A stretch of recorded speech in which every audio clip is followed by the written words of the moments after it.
They share 98.3% of our DNA. They grieve their dead, comfort their young, and even learn to speak in signs. But make no mistake, gorillas are not just hairy humans. A silverback can snap a tree like a twig, or silence a forest with one roar. So, how can something so close to us feel so dangerously distant?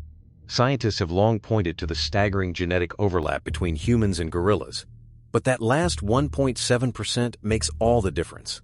It's the difference between skyscrapers and tree nests, between language and grunts, Wi-Fi and vines. Yet, when you look into a gorilla's eyes, really look, it's hard not to feel something familiar. And then comes the reminder. That same creature, so eerily gentle with its young, can lift over 1,800 pounds without breaking a sweat. Silverbacks aren't just strong, they're terrifyingly strong. 10 times the power of a human athlete. Yet most of the time, they choose peace.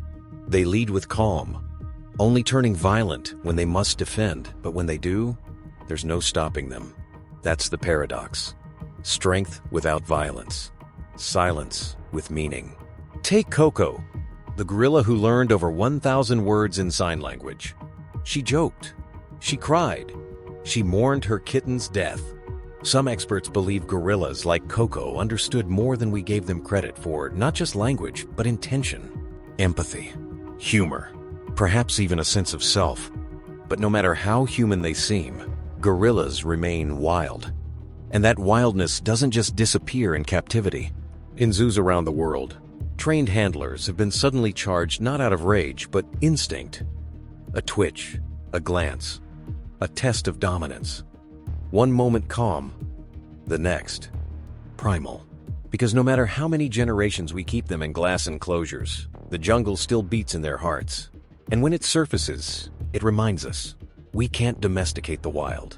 We can only suppress it until it decides otherwise. Yet the real danger might not be the gorillas.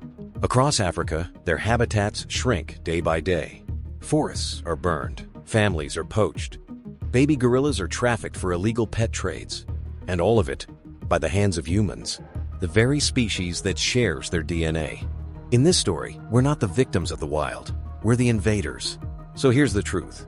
Gorillas are 98% human, but in some ways, maybe they're better versions of us. They don't wage war for power. They don't pollute their homes. They don't forget their young. They fight only when they must. They protect what matters, and they mourn what's lost. Maybe it's not about how human gorillas are. Maybe it's about how much humanity we've lost.